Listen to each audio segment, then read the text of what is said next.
This is K-pop BITS.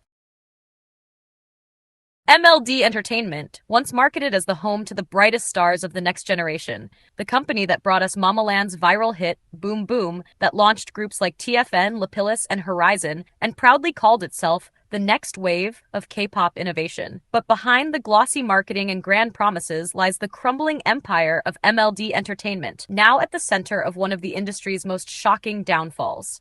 The latest chapter, and what will probably be the last chapter, in its collapse, comes from Be the Next, 9 Dreamers, a survival show that was meant to revive MLD's image and create the next global boy group.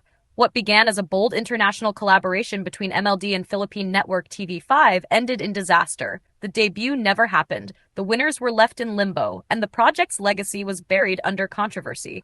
Be the Next, 9 Dreamers wrapped up in May 2025 with emotional finales and promotional teasers, but by October 2025, the dream was officially dead. The debut had been scrapped, the members had gone silent, and reports soon revealed why. MLD Entertainment was out of money. By mid-2024, the company had already stopped paying employee salaries, forcing mass resignations that left fewer than 5 staff members still employed.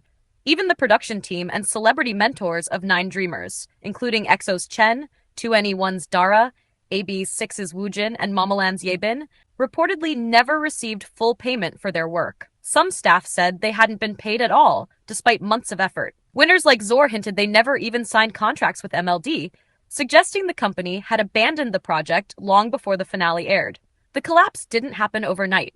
The cracks had been showing for years. MLD's financial troubles can be traced back to 2020, when former Momoland member Daisy sued the company for unpaid earnings worth about 77,000 USD and won. The court ruling exposed the agency's poor financial management, and by 2023, their appeal had been rejected, cementing Daisy's victory and MLD's growing reputation for mishandling artists. By February 2024, TFN disbanded after just 3 years, citing lack of support. In June 2024, Lapillus's group name trademark was reportedly abandoned due to unpaid registration fees. In July 2024, the full scale of MLD's crisis became public. Unable to pay employees, most resigned, gutting the company. Despite this, MLD pushed ahead with Be the Next, 9 Dreamers in August 2024, a move that now seems delusional given their empty coffers. November 2024 saw MLD's website go down for a week. Then in March 2025, it crashed again, and now redirects to unrelated gambling content. Around that time, choreographer Lee Dong-sik publicly resigned via Instagram, posting, "Bye-bye MLD," after working with TFN and HORI7ON. A week later, duo JT and Marcus announced their split from MLD during a livestream.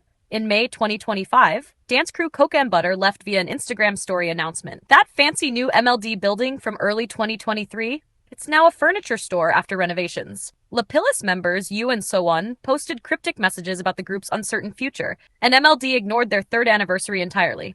The 9 Dreamers winners made no progress post-show, with the debut quietly axed amid the chaos. Stylists and staff who worked for MLD came forward revealing unpaid invoices, while current artists like HORI7ON members vented frustrations with comments warning people to research the company before working for them, and that they're staying there for HORI7ON, not for MLD. Meanwhile, former MLD flagship group Momoland has officially made a comeback. In September 2025, they returned with a new single, Rodeo, under their new agency, Inyeon Entertainment. The 6 remaining members reunited and resumed group activities, marking their first major comeback since disbanding in 2023 and a new chapter for the group that once defined second wave K-pop virality. With Be the Next, 9 Dreamers ultimately not debuting, it seems to serve as the final nail in MLD's coffin, the last attempt of a company already on the brink. What was once marketed as a fresh start for the agency ended up exposing just how deep the cracks had gone. The failure to debut the group not only crushed the dreams of the trainees,